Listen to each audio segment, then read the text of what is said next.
아멘. 사랑하고 축복합니다. 계속해서 오늘은 8장 중반에 있는 4절부터의 말씀을 본문으로 열방이 기뻐하게 하라 라는 제목으로 함께 말씀을 나누겠습니다. 저희가 지난주에 1절부터 4절, 3절까지의 말씀들을 함께 봤는데요. 예루살렘에 큰 박해, 핍박이 일어납니다. 그런데 그 핍박을 바라보는 두 가지 시각을 우리 모두는 반드시 가져야만 한다라고 말씀드렸습니다. 하나는 가까운 시각으로 하나님께서 예비하신 핍박이다라고 말하기 이전에 반드시 우리 모두가 먼저 우리 스스로를 돌아봐야 되는데요. 유대인들의 잘못된 종교심, 유대인들의 잘못된 종교적인 열심이 결국 사랑으로 주신 그 율법을 남을 정죄하고 판단하는 도구로 사용해 버렸다.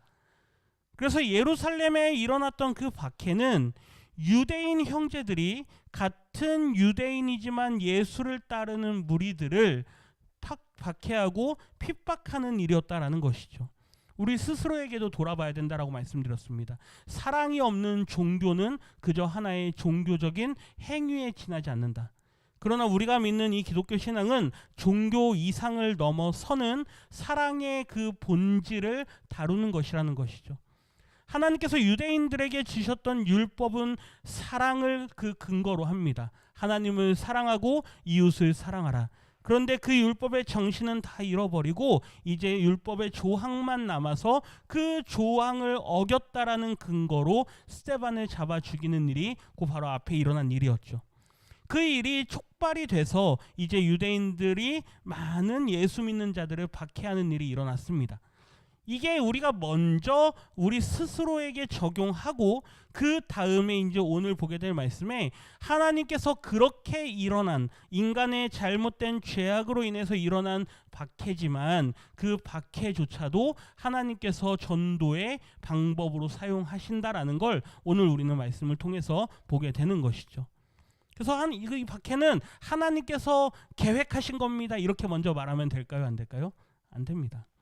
하나님의 큰 계획 안에 있는 것이지만 그 안에 인간의 잘못된 생각과 사랑이 없는 인간의 본질이 있다라고 하는 것이죠.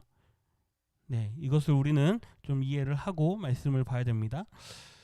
그래서 지난주에 봤던 1절 하반절 말씀에 보면 그날의 예루살렘에 있는 교회에 큰 박해가 있었다. 그런데 뒤에 보면 사도 외에는 다 어디로요?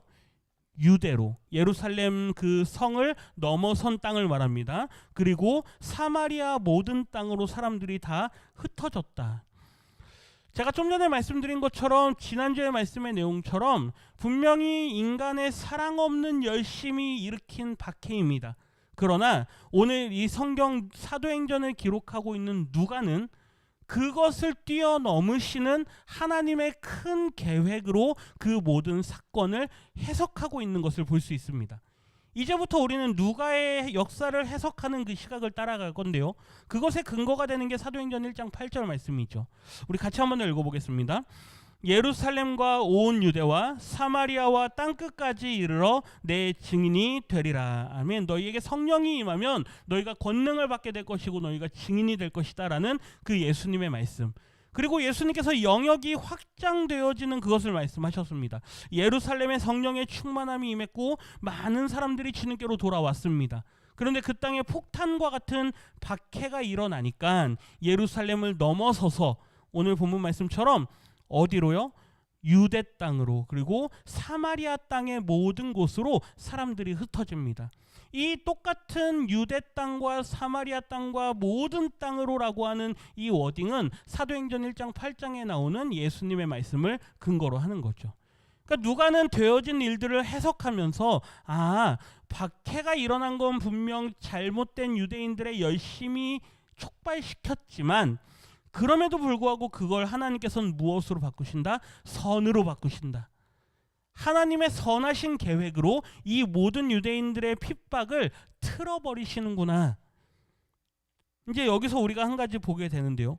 이렇게 해서 온 땅으로 흩어져 나가게 된 그리스도인들은 자신들의 정체성이 무엇인가에 대해서 진지하게 고민하게 됩니다. 성경에 뭐 그들이 고민했다 이런 건 없지만 그들이 흩어졌습니다. 말 그대로 먼 어디 자기 친척들이 있거나 아는 지인들이 있어서 그들이 사는 곳으로 간 게 아니라 그냥 떠돌아다니기 시작했다는 이야기입니다. 네. 유대 땅으로 그리고 사마리아 땅으로 저들이 흩어져 떠돌아다니는데, 그러할 때 그들이 하는 일이 뭐냐? 우리 4절 말씀 같이 읽겠습니다. 그 흩어진 들이 두루 다니며 복음의 말씀을 전할세. 아멘. 그 흩어진 사람들이 두루 다니죠. 어디 한 곳에 정착했다라는 말이 아닙니다. 그들이 여기저기 떠돌아다니면서 하는 일이 뭡니까? 복음의 말씀을 전합니다. 모든 그리스도인들이, 그렇게 흩어진 그리스도인들이 두려워하고, 이제 우리의 인생은 어떻게 되는 것인가? 이제 우리는 저 예루살렘을 기반으로 해서 살아가던 우리의 생활의 터전도 잃어버리고, 이제 우리가 다 떠돌아다니면서 살아가고 있는데, 이제 우리는 어떻게 살아가야 되는가? 자신들의 정체성에 대해서 심각한 도전을 맞이하게 되는 거죠. 그런데 그들은 그러한 상황 가운데에서도 뭘 버리지 않습니까? 복음의 말씀을 버리지 않습니다. 다니는 곳마다 복음의 말씀을 전하면서 다니는 거죠. 분명히 이것은 하나님의 크신 계획 안에 이루어지는 겁니다. 하나님께서 너희에게 성령이 임할 것이다. 그러니 너희는 예루살렘을 떠나지 마라. 그리고 너희가 성령을 받으면 너희가 나아가서 복음의 증인이 될 것이다. 그 계획에 따라서 비록 박해라고 하는 폭탄과 같은 것이 그들에게 떨어졌지만, 그럼에도 불구하고 하나님의 선하신 그 계획을 이루어 나가기 시작합니다. 우리에게 한 사람을 예로 보여줍니다. 5절 상반절인데요. 같이 읽습니다. 빌립이 사마리아 성에 내려가. 아멘. 빌립이라는 사람을 등장시킵니다. 지난 시간까지 해서 봤던 인물은 누구였습니까? 스데반. 성령에 충만했던 사람 7사람을 택하여 세웠는데, 그 중에 대표적인 사람 스데반과 그 다음에 두 번째로 또 등장시키는 인물이 누구입니까? 빌립입니다. 누가는 사도행전을 기록하면서 스데반을 먼저 이야기하고 그의 순교 이야기가 어떻게 예루살렘 성에 박해라고 하는 것을 일으키게 되었는가, 그리고 이제 그렇게 흩어진 성령에 충만한 사람들이 흩어져서 떠돌아다니면서 무엇을 하는가를 빌립이라는 사람을 우리에게 보여주면서 그 대표적인 인물로서 빌립을 보여줍니다. 성경의 뒤에 나오는 브로고로와 니가노르와 디몬과 바메나 유대교에 입교했던 이 앞에 있는 사람들에 대한 이름은 없습니다. 그리고 뒤에 가면 니골라라는 사람이 나오지만 이 사람이 요한계시록에 나오는 니골라당을 만든 사람인지에 대한 정보도 사실 명확하진 않습니다. 어쨌거나 중요한 것은 스데반을 먼저 우리에게 보여줬고, 이제 또 다른 인물 빌립이라는 인물을 우리에게 보여줍니다. 그러면서 하나님께서 이 박해를 통해서 어떻게 복음의 확장을 이루어 가시는가를 보여주는 거죠.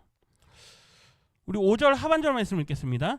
그리스도를 백성에게 전파하니. 아멘. 이 빌립이라는 사람이 성령에 충만한 사람이었습니다.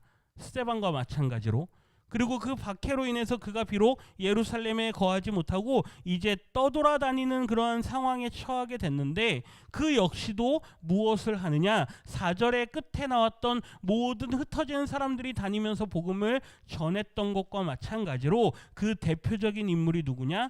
빌립이다라고 우리에게 소개를 해주고 있는 거죠. 그리스도를 전파하며 다닙니다. 우리 같으면 어떻게 할까요? 우리 같으면 예수 믿는 것 때문에 박해를 당한다, 예수 믿는 것 때문에 핍박을 당한다, 그리고 집에서 쫓겨나게 된다, 이 마을에서 쫓겨나게 된다. 만약 그런 상황에 우리가 처하게 된다면, 에이, 내가 예수 믿겠느냐, 그렇죠? 내가 예수 때문에 왜 이런 고생을 하느냐, 내가 예수 때문에 왜 이런 어려운 상황을 억울하게 당해야만 하느냐, 아마 이러실 분이 계실지도 모르겠습니다.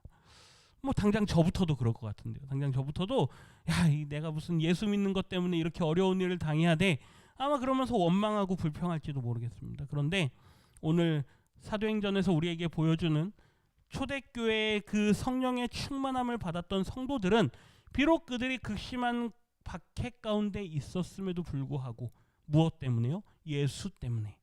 예수 때문에 그러한 어려움을 당하는 처지에 있었음에도 불구하고 그들은 예수의 이름을 포기하지 않았다. 예수의 이름을 끝까지 전하면서 다녔다라고 하는 걸 우리에게 말씀하고 있는 겁니다. 빌립만 그랬을까요?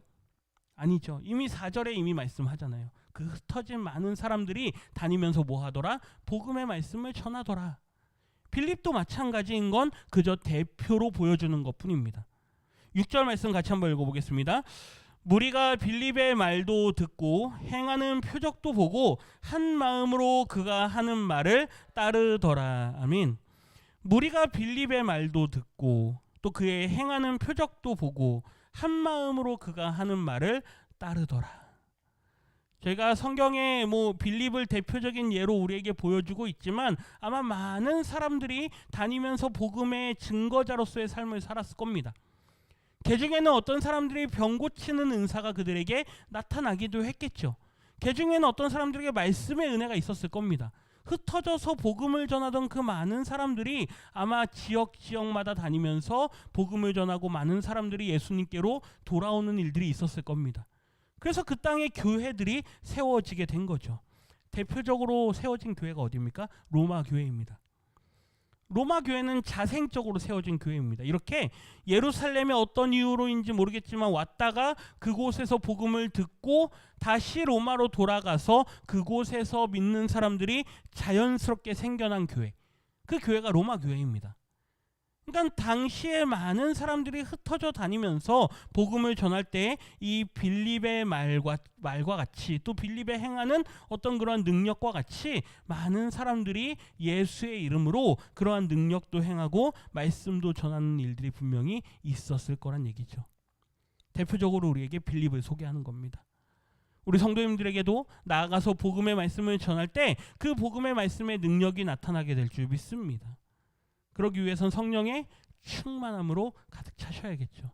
하나님 내 안에 성령의 충만함을 부어주십시오. 7절 말씀도 읽어봅니다. 많은 사람에게 붙었던 더러운 귀신들이 크게 소리를 지르며 나가고 또 많은 중풍병자와 못 걷는 사람이 나으니. 아멘. 분명한 건 이러한 빌립과 같은 사람들이 행했던 이러한 기적은 빌립을 우리에게 보라라고 말하고자 하는 것이 아닙니다. 아멘이십니까? 빌립이라는 이 사람을 우리에게 소개시켜주는 이유는 많은 복음의 그 핍박으로 인해서 흩어진 사람들이 이러한 복음의 사역을 놓지 않았다. 사실 이 모습은 이미 누가 다 하신 겁니까? 예수님께서 이미 다 하신 거죠. 지난 주일 낮예배 말씀을 기초로 한다면 예수님께서 오셔서 복음을 선포하시고 또 그들에게 가르치시고 또 그들에게 병을 고치시고 하는 그 모든 일들은 하나님의 나라를 선포하는 행위였습니다. 예수님의 모든 사역은 하나님의 나라를 선포하는 거죠. 그래서 귀신들이 쫓김을 당하는 일, 즉 사단의 권세가 하나님의 통치가 임할 때 귀신의 권세, 사단의 권세가 물러나게 된다라는 것을 우리에게 보여주는 것입니다. 성령에 충만했던 이 많은 사람들이 박해를 피해 떠돌아다니면서 복음을 전할 때 많은 더러운 영에 붙들린 자들이 또 많은 질병에 붙들린 자들이 나음을 얻게 되고 동시에 하나님의 나라를 경험하는 일이 일어나게 된다는 이야기입니다. 우리가 한 가지 전도에 대해서 생각할 때 조금 좁게 생각하는 경향이 있습니다. 전도한다 그러면 주로 뭘 생각하십니까? 예수님이 어떤 분인지 하나님이 어떤 분인지 그저 이런 내용 성경의 이야기들을 들려주는 그 정도. 아니야 조금 더 쉽게 접근하려면 예수 믿으면 뭐 한다 복 받는다 이렇게 쉽게 접근할 수도 있습니다. 그런데 전도는 복음을 전한다라는 건 결국 뭐냐? 그들의 인생의 주인을 바꿔드리는 일입니다. 당신의 지금까지 살아가는 인생의 주인이 누구였습니까? 당신 아니었습니까? 내가 내 삶의 주인이란 얘기는 결국 내가 세상의 종이 되어 있다란 이야기입니다. 지금 우리는 세상의 종로를 타고 있는 겁니다. 그런데 하나님께서 당신의 주인이 되게 하십시오. 하나님을 당신의 왕으로 삼으십시오. 하나님의 통치를 받으십시오. 그게 전도입니다. 그러할 때 하나님의 나라가 당신에게 임할 겁니다. 물론 예수 믿으면 어디 간다? 천당 갑니다. 그렇죠? 전도입니다. 복음 메시지죠. 그런데 가장 핵심적으로 우리가 예수 믿으면 천국 간다라고 말할 수 있지만 지금 이 땅에서의 삶에 가장 핵심적으로 일어나야 되는 일이 뭐냐? 바로 주인이 바뀌어야 된다는 얘기죠. 우리가 주인이었던, 사단이 우리의 삶의 주인이었던 그 주인이 이제는 하나님으로 바뀌어야 되는 것. 그것을 전하는 게 전도라는 것입니다. 성도님들이 나가셔서 전도한다라고 할 때 예수님 믿으십시오, 우리 교회 한번 와보십시오, 뭐 교회를 소개하고 이런 모든 행위들이 다 전도의 행위입니다. 그런데 마음속에 반드시 놓치지 말으셔야 되는 건, 하나님, 이 분의, 이 이웃의, 나와 한 관계하고 혹 내가 길 가다 만났던 이 사람의 인생의 주인이 바뀌는 역사가 있게 해주십시오. 반드시 이 기도를 마음속에 하시면서 어떤 말이든, 예수 믿으면 좋습니다, 교회 가면 좋습니다, 뭐 그러한 간단한 메시지라도 전하실 수 있어야 되는 거죠. 왜 그럴까요? 오늘 말씀의 제목인데요. 같이 한번 읽어보겠습니다. 8절입니다. 그 성에 큰 기쁨이 있더라. 아멘. 복음을 전하는 것, 그리고 예수를 믿는다라는 것, 그리고 구원받는다라는 것, 그리고 내 인생의 주인이 바뀐다라는 건 우리의 인생의 즐거움이 바뀐다라는 것입니다. 무엇이 우리를 즐겁게 하느냐? 내 통장의 잔고가 늘어나면 즐거우십니까? 그렇죠. 우리의 집이 평수가 더 넓어지면 즐거우십니까? 세상 사람들은 그렇게 살아갑니다. 최근에 뉴스에 나온 것 보니까 강남에 이제 한동안 집값이 많이 떨어지지 않았습니까? 그 틈을 이용해서 많은 사람들이 더 넓은 평수로 이동했다고 합니다. 네, 집값이 떨어지니까 이 기회를 놓쳤네. 그렇죠. 이 집값이 떨어진 이 시기를, 이 기회를 우리도 놓쳤네. 뭐 그러실 수도 있습니다. 많은 세상 사람들이 살아가는 그들의 즐거움은 육신적인 즐거움입니다. 물론 필요를 부정하는 건 아닙니다. 우리의 인생에 필요가 있죠. 그럼에도 불구하고 내가 그것을 쫓고 그것을 추구하고 그것을 내 삶의 목적으로 살아가는 한 우리는 하나님의 나라와는 관계없는 인생으로 전락해버리고 말 겁니다. 지금 뭐 우리나라 얼마나 뭐 여러 영역에서 많은 뉴스들이 계속 나옵니다. 교육은 어떻습니까? 지금 아이들이 벌써부터 어린 학년, 저학년에서부터 벌써 어떻게 하면 돈을 잘 버는 직업을 갖게 될지, 메디컬, 치대, 의대, 약대, 그렇죠. 서울대에 들어간 학생들이 휴학을 하고 자퇴를 합니다. 왜요? 의대 가려고. 우리 성도님들 때는 서울대 하면 뭐 얼마나 좋은 대학입니까? 우리나라에서 서울대는 뭐 최고죠. 그런데 서울대를 휴학하고 자퇴합니다. 왜요? 돈 더 잘 버는 의사 되기 위해서. 뭐 우리나라에 얼마나 많은 그런 영역들에서 이러한 사상들, 생각들이 뿌리 깊게 자리 잡고 있습니까? 그러한 기쁨, 그러한 즐거움으로 가득 찬 세상에 그들의 즐거움이 물질로 인한 즐거움이 아닌 하나님의 우리의 인생의 주인이시다라는 그 사실로 인해서 마음의 기쁨이 오고 세상이 줄 수 없는 평안이 우리에게 온다라고 하는 것. 그게 복음 전도의 목적이라는 거죠. 우리 시편 67편 말씀 같이 한번 읽어보겠습니다. 천천히 한 절씩 따라가면서 읽겠습니다. 하나님은 우리에게 은혜를 베푸사 복을 주시고 그의 얼굴빛을 우리에게 비추사. 아멘. 여기까지 먼저 봅니다. 시편 기자의 고백인데요. 하나님은 우리에게 은혜를 베풀어 주십니다. 아멘이십니까? 그렇죠? 먼저 믿는 우리에게 하나님은 은혜를 베풀어 주십니다. 우리에게 복을 주십니다. 하늘의 복도 주시고 땅의 복도 주십니다. 그리고 그분의 그 얼굴빛을 우리에게 비추어 주시죠. 하나님의 백성으로서 하나님의 통치를 받으며 살아가는 인생의 모습입니다. 아주 바람직한 모습이죠. 하나님께서 우리에게 이렇게 은혜를 베푸신다. 그러면서 이렇게 고백합니다. 같이 읽습니다. 주의 도를 땅 위에, 주의 구원을 모든 나라에게 알리소서. 아멘.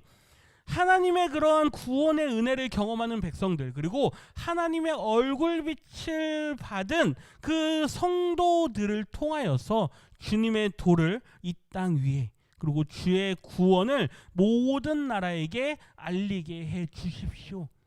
하나님께서 하실 수 있는 일입니다. 보십시오. 한번 하늘에 어떤 사람들 간혹가다 사진을 올리는데요. 저 하늘의 어떤 구름의 모양이 마치 예수님의 이러고 있는 모습과 같다고 해서 사진을 찍어서 올립니다. 그 자체로 얼마나 은혜가 됩니까? 마치 하나님이 계시는 것처럼, 마치 예수님이 계시는 것처럼. 뭐 가다가 하트 모양 하나만 있어도 저거 하트다 그러고 사진 찍습니다. 만약에 하늘에서 하나님의 음성이 들린다라고 한번 생각해 보십시오. 얼마나 많은 사람들이 두려워 떨겠습니까? 자기가 지은 죄 때문에. 만약 우리 성도님들처럼 열심히 하나님을 믿고 따르던 성도님들라면 하나님의 음성이 들린다면 하나님 제가 여기 있습니다. 그렇죠? 막 그러실 겁니다. 기뻐하시면서. 하나님께서 직접 하시려면 얼마든지 하실 수 있죠. 그런데 하나님은 전도라고 하는 미련한 방법을 사용하십니다. 구약 시대에는 이스라엘 백성들을 하나의 샘플로 삼으셨습니다. 그래서 이스라엘 백성들이 하나님이 그들과 함께 하신다라는 걸 주변 여러 나라들이 보면서 그들이 하나님을 두려워합니다. 다니엘과 하나님이 함께 하시는 것을 바벨론의 왕들이 보면서 그 하나님을 인정합니다. 그게 다니엘서입니다. 그러니까 구약 시대에는 이스라엘 백성들을 택하셔서 그들과 함께 하시는 하나님을 보여주셨다면 이제 예수님이 오신 이후에는 우리 모든 믿음의 성도들의 삶을 통해서 하나님께서 살아계심을 보이기를 원하십니다. 예수님의 말씀이죠. 너희의 열매를 통해 그들이 하나님께 영광을 돌리게 될 것이다. 우리의 삶의 모든 모습들, 앞서 읽은 말씀처럼 하나님의 복도 누리고 하나님의 구원도 누리고 하나님의 얼굴빛이 우리에게 비춰지는 그 모습을 세상 사람들이 보면서 하나님을 알게 되는 것이죠. 3절 말씀 읽겠습니다. 하나님이여 민족들이 주를 찬송하게 하시며 모든 민족들이 주를 찬송하게 하소서. 아멘. 이미 벌써 구약의 이 이스라엘 백성들은 우리만 구원받은 백성이다라는 그런 생각을 가지고 있을 때 이 시편 기자는 어떻습니까? 이미 벌써 열방이 모든 민족이 하나님을 찬양하게 해주십시오. 이미 벌써 구약 시대임에도 불구하고 열방에 대한 마음을 가진 사람이 있었다라는 것이죠. 4절 말씀 읽겠습니다. 온 백성은 기쁘고 즐겁게 노래할지니 주는 민족들을 공평히 심판하시며 땅 위의 나라들을 다스릴 것임이니이다. 아멘. 위에 노란 글씨 한번 보십시오. 온 백성은 기뻐하게 된다. 이게 오늘 사도행전 8장에 보면 그날의 큰 그 성에 뭐가 있더라? 큰 기쁨이 있더라. 복음이 임할 때 나타나는 현상입니다. 구원의 감격이 임할 때 나타나는 현상입니다. 큰 기쁨이 있다. 그리고 즐겁게 노래하게 된다. 여기서 즐겁게 노래하고 기쁨이 있는 그 즐거움과 기쁨은 세상적인 즐거움과 기쁨이 아닙니다. 물질적으로 내가 만족하기 때문에 즐거워하는 즐거움이 아니죠. 뭐 좋은 선물을 하나 받았습니다. 기쁘죠. 그런데 그게 오래 갑니까?